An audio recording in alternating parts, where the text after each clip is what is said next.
अस्सलाम वालेकुम नाजरीन, आप देख रहे हैं पावर शो और मैं हूं उज़मा खान रूमी। नाजरीन, सैलाब से ज़्यादा मुतासर होने वाले सूबों में इस वक्त बलूचिस्तान और सिंध जो हैं वो सर फहरिस्त हैं। देहात के देहात इस सैलाब में बह गए हैं और लोग जो हैं वो इस वक्त बेघर हो चुके हैं। अगरचे इमदादी कार्रवाइयाँ भी की जा रही हैं, लेकिन अभी भी बहुत से इलाके ऐसे हैं कि जहाँ पर इमदादी कार्रवाइयाँ नहीं की जा सकी हैं। वहाँ पर आवाम को रिलीफ देने में, क्योंकि राब्ता सड़कें जो हैं वो टूट चुकी हैं, जिसकी वजह से वहाँ पर इमदाद पहुँचाने में दिक्कत का सामना है। किन किन इलाकों में इस वक्त तक बलूचिस्तान के इमदाद पहुंचाई जा चुकी है और कौन से इलाके हैं जहां पर अभी हुकूमत जो है वो नहीं पहुंच पाई है, इस पर बात करने के लिए हमारे साथ इस वक्त मौजूद हैं समीना मुमताज ज़ाहरी साहिबा, जिनका ताल्लुक जो है वो बलूचिस्तान अवामी पार्टी से है और सेनेट में ये बलूचिस्तान की नुमाइंदगी करती हैं। समीना साहिबा, बहुत शुक्रिया आपके वक्त का। समीना साहिबा, सबसे पहले तो ये बताइएगा कि कौन कौन से बलूचिस्तान के ऐसे इलाके हैं कि जहां पर हुकूमत पहुंच चुकी है और इमदादी सामान मुहैया किया जा चुका है? जी सलामुकुम, thank you for taking me on call.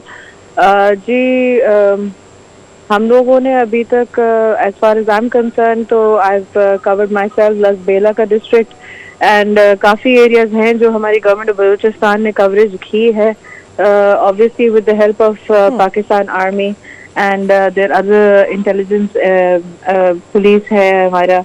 And as far as जो फ्लडेड एरियाज हैं वो नसीराबाद है, जिसपे अभी ऑन ग्राउंड वर्किंग हो रही है। अल्लाह भला करे, I think Naseerabad, Jafarabad and Jhal Magsi are the places where they are focusing on at the moment because they are the most affected at the moment.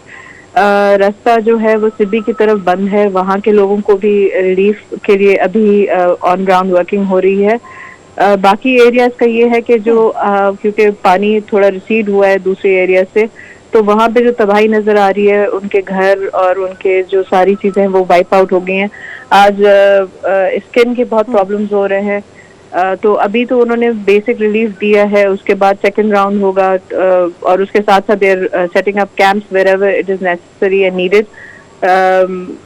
तो at the moment everybody is working quite hard. NGOs भी आ गए on ground different areas से, and Pakistan Army has been active from the first day. जहाँ उनके access नहीं हमारी पहुँच रही थी बाय रोड, तो उन्होंने हमें एयर ड्रॉप्स की फैसिलिटी दी और माशाल्लाह से अभी there even right now they are actively working 24 hours around the clock. तो that answer your question? एक इलाका है समीना साहिबा, जाफराबाद का इलाका है गंदाखा, वहां पर कहा यह जा रहा था कि कुछ लोग फंसे हुए हैं और उनको अभी तक रेस्क्यू नहीं किया जा सका है, तो उसके लिए कोई टीम रवाना की गई है? जी एफसी भी उस पर काम कर रही थी। उन्होंने जी जाफराबाद में जो पानी वहाँ पे आके और ब्लॉक किया हुआ है रस्तों को और अंदर जाने का एक्सेस नहीं है, जहाँ वहाँ पे वो बाय बोट उनको जो है जाके रेस्क्यू कर रहे हैं। मुझे ये बाय हैंड फर्स्ट हैंड खबर है कि FC and army are working together उस एरियाज में टू गिव रिलीफ। हमारे अहमद साहब हैं, कर्नल अहमद, वो वहाँ पे बहुत काम कर रहे हैं। उन्होंने मुझे वीडियोस भी भेजी थी इस पर्टिकुलर बात के ऊपर। तो they are working on rescuing the people wherever they stranded and also providing relief to them. वो अपने कैंप्स में जाके लेके जा रहे हैं उनको, वहाँ पे उनको जाके पनाह दे रहे हैं। तो they are working right now माशाल्लाह से जी, they are doing a good job. सही। सोहबतपुर के जो कुछ इलाके हैं समीना साहिबा, उसके बारे में भी ये कहा जा रहा है कि उनके चूंकि अंदरूनी इलाके जो हैं वो एक दूसरे से कटे हुए हैं, जो सड़कें हैं वो टूटी हुई हैं, जिसकी वजह से जो अंदर के इलाके हैं वहाँ तक जो है वो अभी तक इमदाद नहीं पहुँचाई जा सकी है। उस हवाले से हमें अपडेट कीजिएगा। बात गलत है कि इमदाद नहीं पहुंचाई जा सकती, जारी है, लेकिन क्योंकि हमने खुद अपने वाया हमारे एक डोनर हैं HBL, उन्होंने तकरीबन 2000 राशन के बैग यहाँ से प्रोवाइड किए हैं। हमने तकरीबन 100 टेंट्स वहाँ पे भिजवाए हैं अपनी तरफ से। ये तो मुझे खुद पता है क्योंकि हमने किया ये। तो जो वहाँ तक पहुँच गए हैं और डिस्ट्रीब्यूशन भी हुई है काफ़ी। जाहिर सी बात है जहाँ पे पानी इलाका है वहाँ पे शायद ना पहुँचा हो, लेकिन दिस इज़ रॉन्ग के नहीं पहुँच रहा। बहुत सारे लोग हैं जो इस वक्त भी, आज भी मेरी मीटिंग हुई थी तो उस पर भी यही बात हो रही थी कि जाफराबाद, नसीराबाद और ये पाकिस्तान आर्मी का तो मुझे पता है फर्स्ट हैंड के जी, वो लोग बहुत ज़्यादा एक्टिवली वहाँ पे रिलीफ प्रोवाइड कर रहे हैं, वहाँ पे रेस्क्यू कर रहे हैं और कैंप्स लगाए हुए उन्होंने, टेंट्स लगाए हुए जहाँ जहाँ उन्होंने आई थिंक गवर्नमेंट बिल्डिंग्स भी इवैक्यूएट करा के डी वाटर करके वहाँ पे लोगों को रहलाया है कि उनको फिर कोई प्रॉब्लम ना हो बारिश की वजह से। तो काफी काम चल रहा है। Obviously because it's a natural disaster, nobody was expecting such a heavy rainfall. तो मतलब आप सोचें लाखों के अंदर आया है ना पानी, तो क्यूसेस। तो अब उसमें आप बताएं कि वो they were not expecting it, neither was the government, but जो उनसे हो सकता है, जितना जल्दी हो सकता है, without delay they are trying to provide as much relief as possible. ये सारे एरियाज कनेक्टेड हैं, Jafrabad, Nasirabad, Sobatpur, and this is on top of everybody's list. Jal Mahdi, they're connected, all of it together. तो पानी जहाँ जहाँ आया है, they're trying to मतलब वो रास्ता बना रहे हैं कि वो कहीं से निकल जाए, तो इन लोगों को थोड़ा सा बेहतर की तरफ जाए। ठीक, एक इलाके को ये बताइएगा कि कितने दिनों के लिए जो है वो राशन फराहम किया जाता है एक टाइम में? जो पैकेजेस हम प्रोवाइड कर रहे हैं, दे आर गोइंग टू इंशाल्लाह be sufficient for family of 5 for a good 25 days, if not 30.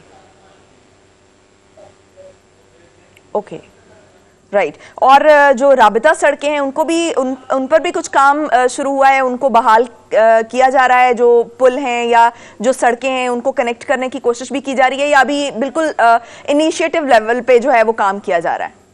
नहीं, दे आर डूइंग माशाल्लाह से, दे आर वर्किंग के पहले तो ये लोग ऑब्वियसली रेस्क्यू करेंगे सारे लोगों को, एंड उसके साथ साथ दूसरी टीम्स जो हैं वो इसी किसी टेम्पररी मेथड मतलब कोई रास्ता बनाने के लिए कि साइड ट्रैक करके निकलें। कि अभी जो रास्ता मुझे पता है नसीराबाद के लिए, वो हमारा बलूचिस्तान के थ्रू नहीं जा रहा, वो सिंध के थ्रू जा रहा है।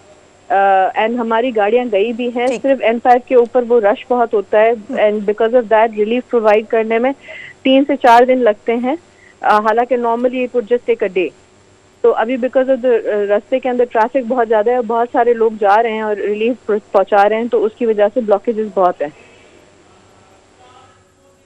ठीक, ब्लॉकेजेस का सामना है। बहुत शुक्रिया। समीना मुमताज़ साहिब मौजूद थी। नज़रीन, उनका कि ये कहना था कि 25 से 30 दिनों का, जो कि 5 मेंबर्ड फैमिली है, उसको तकरीबन 25 से 30 दिन का एक टाइम में जो है वो खाना फराहम किया जा रहा है। और बहुत ज़्यादातर एरियाज़ ऐसे हैं कि जिनको हुकूमत की तरफ से या जो प्राइवेट इदारे हैं या जो पाक आर्मी की तरफ से जो रिलीफ कैंप्स लगाए गए हैं उनकी तरफ से मुसलसल जो है वो इमदाद फराहम की जा रही है। खुराक की फराहमी जो है, खुराक की तरसील का काम भी इस वक्त जारी है।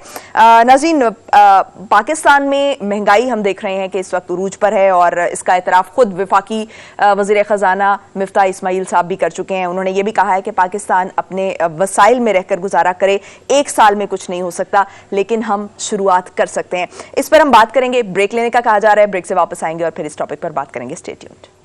ब्रेक के बाद खुशामदीद नाजरीन। हम बात कर रहे थे कि वज़ीर ख़ज़ाना इस वक्त खुद एतराफ़ कर रहे हैं कि पाकिस्तान में जो महंगाई है वो मुल्की तारीख में 47 साल की बुलंद तरीन सतह पर पहुंच चुकी है। और दूसरी जानिब हम देख रहे हैं कि साबिक वज़ीर ख़ज़ाना शौकत तरीन ने यह कहा है कि तहरीक इंसाफ की हुकूमत रहती तो सितंबर तक हम IMF की छुट्टी करा देते, और IMF तो चाहेगा कि हम उनके शिकंजे में रहें, जबकि जब हम हुकूमत में थे तो हम उनके सामने खड़े हो जाते थे, हम उनके सामने डट जाते थे और आवाम को तहफ़्फ़ुज़ देते थे। जबकि हुकूमत का ये मौक़िफ़ रहा है कि जो तहरीक इंसाफ है अगर IMF के साथ प्रोग्राम को ख़राब ना करती तो इस वक्त ये सूरत हाल ना होती। इसी तमाम सूरत हाल पर बात करने के लिए हमारे साथ इस वक्त मौजूद हैं साबिक चेयरमैन FBR शब्बर ज़ैदी साहब। शब्बर साहब, बहुत शुक्रिया आपके वक्त का। शब्बर साहब, सबसे पहले तो मैं ये जानना चाहूंगी कि हुकूमत जो इस वक्त मौशी फैसले ले रही है, हम देख रहे हैं कि सख्त फैसले हैं और गैर मकबूल फैसले हैं जो कम अज़ कम जो हुकूमत है उसके सियासी मफाद में तो नहीं हो सकते। तो आपके ख्याल में जो पाकिस्तान की इकॉनमी के लिए, ख़ास तौर पर जो लॉन्ग टर्म इकॉनमी है, उसके लिए जो इस वक्त फैसले लिए जा रहे हैं वो दुरुस्त हैं? देखिए, पहली बात तो ये है कि जो फैसले गवर्नमेंट कर रही है ये अपनी खुशी से नहीं कर रही, मजबूरी में कर रही है। अगर हम IMF के प्रोग्राम से बाहर जाते हैं तो हम डिफॉल्ट में चले जाते हैं, हमारे पास कोई रास्ता नहीं है डिफॉल्ट से बाहर रहने का। तो यहाँ पर गवर्नमेंट की कोई खराबी नहीं है। गवर्नमेंट जो कुछ भी कर रही है वो अपने पाकिस्तान को डिफॉल्ट से बचाने के लिए कर रही है। मगर ये बात साथ में याद रखनी चाहिए कि हमें 2 चीजों को अलग रखना चाहिए। पहला कि हमें IMF प्रोग्राम में रहना है, ये हमें, इसको अगर कोई ये समझता है कि IMF प्रोग्राम में हम नहीं रहेंगे या हमारे प्रोग्राम से बाहर आ जाते, तो ये बात ठीक नहीं है। दूसरी बात ये कि IMF प्रोग्राम में रहते हुए हम उनसे क्या निगोशिएशन कर सकते हैं, यहाँ गवर्नमेंट की अच्छाई या बुराई आती है। और ये बात, ये शौकत साहब और मिफ्ता साहब का जो इख्तिलाफ है वो इस बात पर है कि नेगोशिएशन की पोजीशन हमारी अच्छी है या बुरी है, या अच्छी नेगोशिएशन हो रही है। मगर कोई अगर ये समझता है कि IMF प्रोग्राम से हम बाहर आ जाएंगे तो वो पाकिस्तान सही बात नहीं कर रहा है बेसिकली। ठीक है, तो आप तो तहरीक इंसाफ के दौरे हुकूमत में आप खुद FBR के चेयरमैन रह चुके हैं। आप बेहतर जानते हैं कि उस वक्त जो है वो क्या डिसीजंस किए जा रहे थे, क्या इकोनॉमी के हवाले से जो डिसीजंस लिए जा रहे थे उनमें क्या आप समझते हैं कि हमारी इकोनॉमी जो है वो उस वक्त जो डिसीजंस लिए जा रहे थे उसके मुताबिक इतनी स्ट्रांग हो सकती थी कि हम एक खास मुद्दत तक, चलें सितंबर तक ना कहें लेकिन 1 साल तक, 1.5 साल तक जो है, क्या हम एक्सपेक्ट कर सकते थे कि ऐसे मय्यज लिए जा रहे थे कि हम इससे निकल सकते?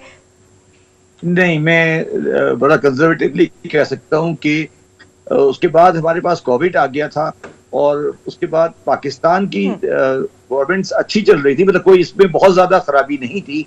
मगर IMF से बाहर जाने का रास्ता मुझे नजर नहीं आ रहा था, क्योंकि हमारा करंट अकाउंट जो था वो बहुत ज्यादा तेजी से खराब हो रहा था और हम परेशानी में बढ़ते जा रहे थे। तो मैं आपको सिर्फ ये कहना ये चाहता हूँ कि पाकिस्तान के माशी हालात ना, देखिए मेरी बात सुने, ना इमरान खान के आने से पहले अच्छे थे, ना इमरान खान के दौर में बहुत अच्छे रहे, ना आज बहुत अच्छे। पाकिस्तान का ये मसला किसी पर्टिकुलर गवर्नमेंट का नहीं है, ये मसला एक स्टेट का है कि स्टेट परेशानी में जा चुकी है और पाकिस्तान की रियासत जो है वो इस वक्त जिन जगहों पे फंसी हुई है उसमें गवर्नमेंट के पास करने के लिए बहुत ज्यादा स्पेस नहीं है। और अगर कोई गवर्नमेंट ये कहती है कि मेरे पास स्पेस है तो वो गलत बात कर रही है। इनके पास बिल्कुल स्पेस नहीं है और ये बुरी तरह शिकंजे में फंस चुके हैं IMF के और लैंडर्स के। पाकिस्तान की पोजीशन माशी हालात में अच्छी नहीं है। ठीक, तो हमारे पास क्या ऑप्शन है फिर? क्योंकि आप एक तरफ कह रहे हैं कि जो IMF है उसमें हमें रहना पड़ेगा और ये हमारे पास वाहिद हल है, और दूसरी तरफ आप ये कह रहे हैं कि IMF के शिकंजे में हम बुरी तरह फंस रहे हैं। तो इस वक्त आपको हल क्या नजर आता है? देखिए, बात यह है ना कि IMF के शिकंजे में फंसने का मसला ये है कि अगर मैं IMF से बाहर निकलना भी चाहूँ तो मैं निकल इसलिए नहीं सकता क्योंकि जब जितने भी मैंने लोन्स लिए हुए हैं बाहर से उनको मैं रीपे करने की सलाहियत नहीं रखता। और अगर मैं IMF प्रोग्राम में रहता हूँ तो मुझे दूसरे लैंडर भी रोल ओवर दे देते हैं। रोल ओवर का मतलब ये कि मुझे वो मेरे लोन की किस्तों को बढ़ा देते हैं। तो अब अगर हम ये समझते हैं कि हम IMF से पैसे लेना चाहते हैं, ये बात नहीं है। पैसे तो बहुत थोड़े आते हैं, 1.9 बिलियन कोई बड़ी अमाउंट नहीं है। मगर अगर IMF के प्रोग्राम में हम नहीं होते तो बाकी जिन लोगों ने हमें लोन दिया हुआ है वो हमसे कर्ज वापस मांगते हैं। अगर हम IMF में रहते तो हमसे कर्ज वापस नहीं मांगते, वो तो हमें रोल ओवर मिल जाता है। तो अगर कोई, जिस तरह मैं कह रहा हूँ ना कि अब हमें IMF के साथ निगोशिएशन की पोजीशन की बात करनी चाहिए। कोई अगर ये समझता है कि हम IMF में रहेंगे या नहीं रहेंगे वो गलत है। और उस IMF तो देखिए जी आपको लैंड किया हुआ है ना, आप अपनी मईशत को सही करें ना। ये तो हम हर चीज समझें कि IMF अगर मैं दे देगा तो हम कर लेंगे। हमने, मेरा पॉइंट ऑफ व्यू है कि हमने पिछले 50 साल में मईशत के लिए क्या किया है? कुछ भी नहीं किया। तो इसलिए ये तो अब आपने एक अपने पर बोझ डाल लिया ना, तो अब आप एक शिकंजे में फंस चुके हैं। और मैं नहीं समझता कि पाकिस्तानी कौम अगले 10-12 साल में इस शिकंजे से निकल सकती है। अगर निकलेगी भी तो उसको निकलेगी हम सही हों, और हमने तो अभी तक कोई सही होने की कोशिश नहीं की ना जी। मैं क्यों वापस आ गया 8 महीने बाद? इसलिए कि मुझे नजर आ गया था कि मैं टैक्स के मामलात में कोई प्रोडक्टिविटी नहीं दिखा सक रहा, तो मैं क्यों बैठूं जाके पोस्ट पे। हमारा मसला तो ये कि हम अपनी कुर्सियों में बैठे रहते हैं, इसके बावजूद कि हमसे काम नहीं हो रहा होता। हम कहते हैं यार ठीक है हम बैठे रहेंगे। अब जब आपसे नहीं डिलीवर हो रहा आप रिजाइन करें, दूसरे आदमी को मौका दें, वो कर सकता है। तो क्या ऐसी वजूहात थी शब्बर साहब, क्या ऐसी वजूहात थी या क्या ऐसी रुकावटें थी कि आप परफॉर्म नहीं कर पा रहे थे, आपकी जो कारकर्दगी है वो मुतासर हो रही थी? नहीं, देखिए ना, मेरा मसला है कि मैंने लोगों से टैक्स वसूल करना है और उसमें रिटेलर होलसेलर थे। अगर दुकानदार हड़ताल कर रहे हैं और वो रजिस्टर नहीं हो रहे और मैं उनको साथ अगर फोर्स इस्तेमाल नहीं कर सकता या उनको रजिस्टर नहीं कर सकता या पॉलिटिकल प्रेशर नहीं ले सकता, तो मुझे वहां बैठने का क्या फायदा है? मुझे FBR में ट्रांसफर पोस्टिंग तो नहीं करनी ना, सिर्फ मुझे तो टैक्स की बेस बढ़ानी है। अगर मैं टैक्स की बेस नहीं बढ़ा पाता तो मुझे क्या जरूरत है कि मैं कुर्सी पे बैठा रहूं इस्लामाबाद में? इसलिए मैंने छोड़ दिया।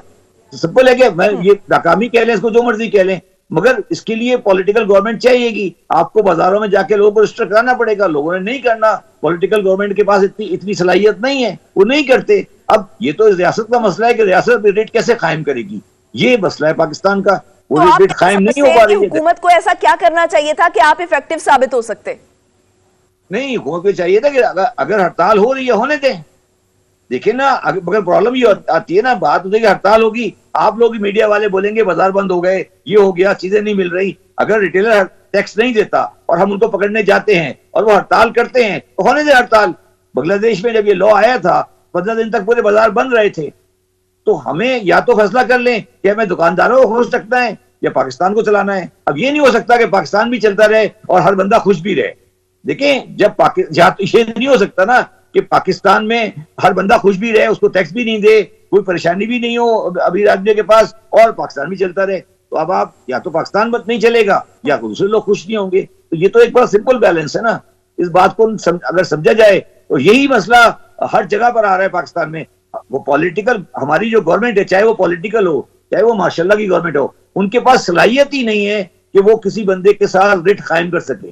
देखिए बात सुने, रियासत जो होती है ना, एक स्टेट, उसके पास सिर्फ 2 राइट होते हैं, टैक्स कलेक्ट करने का राइट या लोगों को सिक्योरिटी देने का राइट। अगर ये दोनों राइट नहीं है तो रियासत कोई चीज नहीं होती।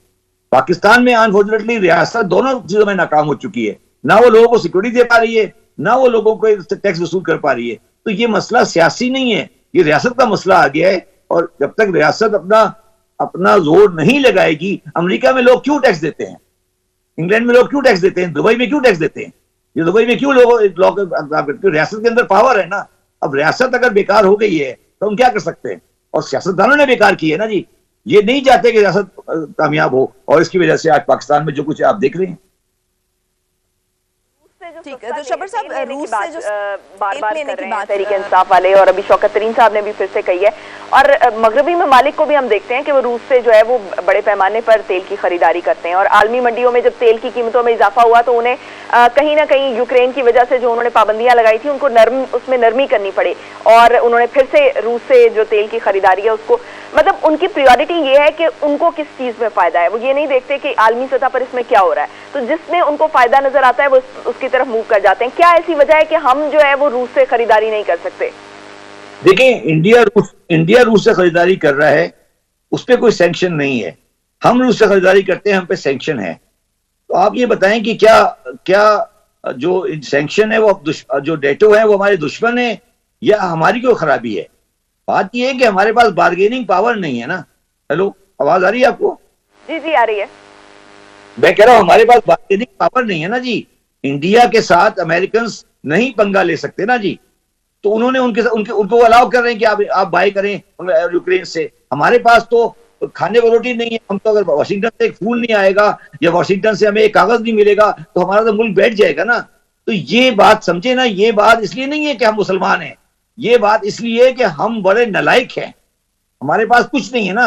अब हम वो तो सिर्फ उससे देखिए, जो होती है ना, माँ भी उस बच्चे से डरती है जो कमा के लाता है।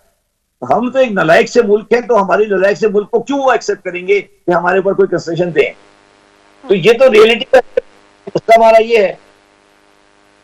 सही। तो शबर साहब, कहीं ना कहीं हम डिसीजंस में और उन चीज़ों में कि लैक करते हैं कि जो हमारा जो मौक़िफ़ है या हमारा जो एक नैरेटिव है वो हम आलमी दुनिया तक पहुंचा सकें, या जो हमारे मसाइल हैं हम उनको डिस्कस कर सकें। एक और अहम सवाल हम देखते हैं कि जब भी जो हुकूमत है, यहाँ मैं आपको एक बात बता दूं, ये जो आपने लफ्ज बार बार इस्तेमाल करते हैं ना, नैरेटिव, ओ भाई नैरेटिव कौन सा नैरेटिव? आपका नैरेटिव तो ये है कि अफगानिस्तान में तालिबान होंगे या नहीं होंगे, तालिबान होंगे या नहीं होंगे। आपका नैरेटिव क्या है? आप तो 75 साल से इस बात के ऊपर बैठे हैं कि यार हम एक चौक पे बैठे हैं जहां सारी रियासतें आ गई हैं, तो हमें बत्ता दो कि हमें रियासत की लोकेशन हमें बत्ता दे रहे हैं हम बेसिकली। तो नैरेटिव क्या है हमारा? अब आज की दुनिया में नैरेटिव कोई नहीं होता, जियो पॉलिटिकल स्ट्रेटजी कोई नैरेटिव नहीं होता। नैरेटिव होता है आपकी इकोनॉमिक स्ट्रेंथ। तो आपका नैरेटिव कोई नैरेटिव नहीं है। आप नैरेटिव की बात करिए, हमारा कोई नैरेटिव नहीं है। हमारे वजीर खारजा को कोई अहमियत नहीं दी जाती, चाहे कोई भी हो अमेरिका में, क्योंकि उसके पास कुछ है ही नहीं करने के लिए। तो नैरेटिव आप जो बात करिए कि पाकिस्तान का नैरेटिव है, पाकिस्तान का कोई नैरेटिव नहीं है। पाकिस्तान का नैरेटिव ये है कि हम रशिया, चाइना और अमेरिका और इंडिया के दरमियान में एक स्टेट है, और हमारी जियो पॉलिटिकल जो लोकेशन है इसका हमें भत्ता दे दें, 4 पैसे में दे दें। ये हमारा नैरेटिव है। और क्या नैरेटिव है?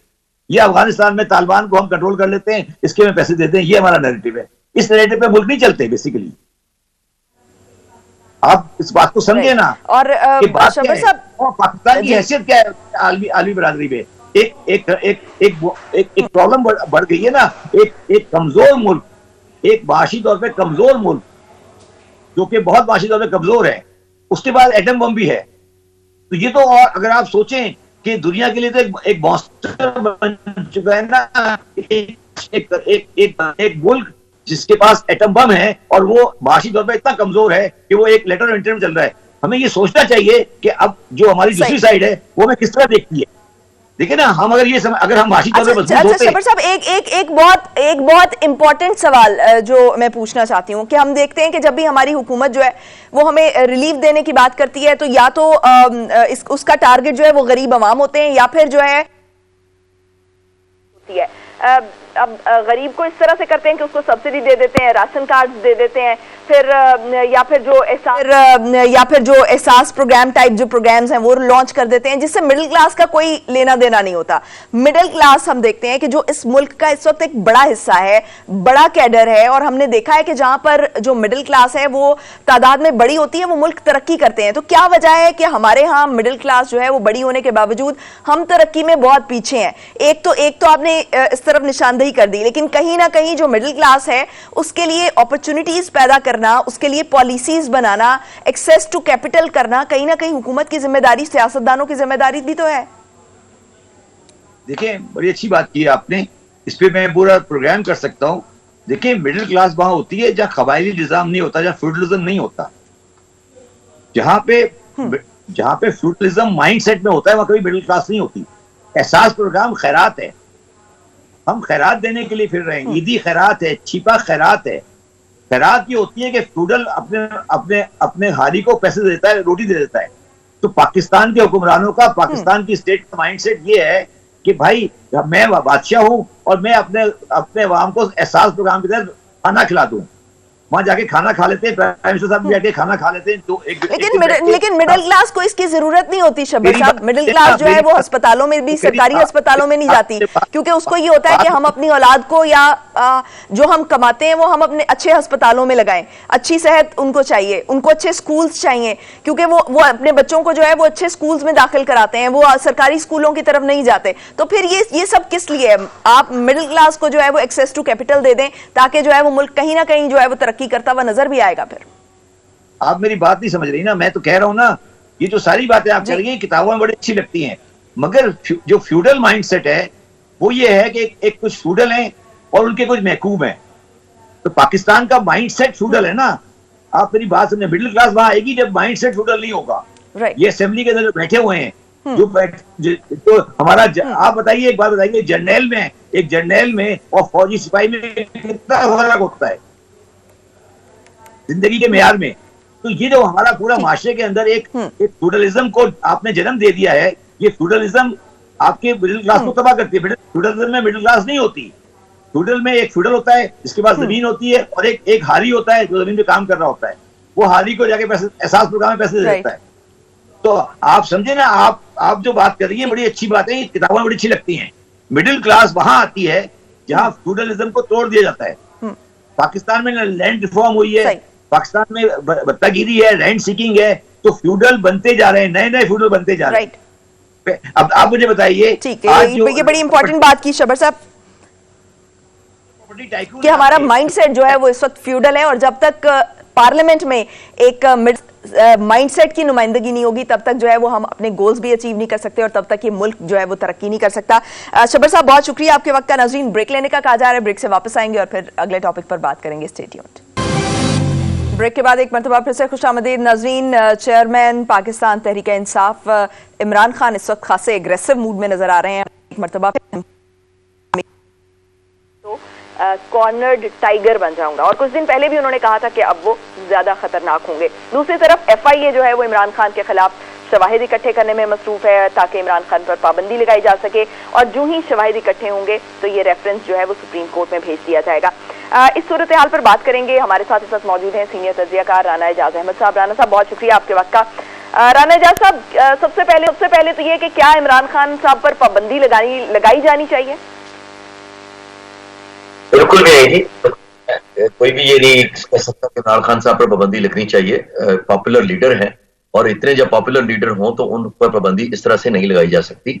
और हाल ही में जो कोर्ट का डिसीजन आया उसके मुताबिक तो फिर सबको क्लियर हो जाना चाहिए कि कोई ऐसी उनको वजह नजर नहीं आती कि उन पर कोई पाबंदी लगाई जाए।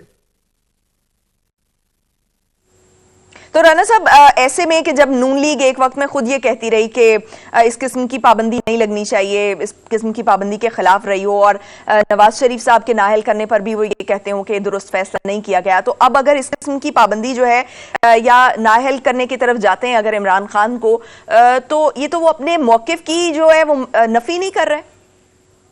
कौन अपने मौकिफ की नफी कर रहा है? नून लीग। नहीं, वो तो ये कह रहे हैं कि इमरान खान को नाअहल करें। जी, मुझे आपकी आवाज बिल्कुल क्लियर आ रही है। मैं तो सिर्फ ये कह रहा हूँ जी, मैं यही कह रही हूँ कि नून लीग का एक टाइम पर ये मौकिफ था कि इस किस्म की जो ये उन्हें सियासी इंतकाम का निशाना बनाया जा रहा है, और जो नवाज शरीफ को नाअहल किया गया है उसका दुरुस्त फैसला नहीं किया गया, नाअहली इस तरह से नहीं होनी चाहिए, ये उनका मौकिफ रहा है। और ये उनकी एक पॉलिटिकल कैंपेन भी रही है, एक टाइम में पूरी एक मुहिम चलाई उन्होंने इस पे। लेकिन इस वक्त अगर वो इमरान खान को नाअहल करने की तरफ जाते हैं तो क्या आप समझते हैं कि वो अपने ही मौकिफ की नफी नहीं कर रहे हैं? यकीनन वो अपने मौकफ की नफी कर रहे हैं। और दरअसल इस वक्त पीडीएम, सिर्फ पीएमएलएन नहीं, पूरी पीडीएम ही परेशान है इमरान खान की मकबूलियत से।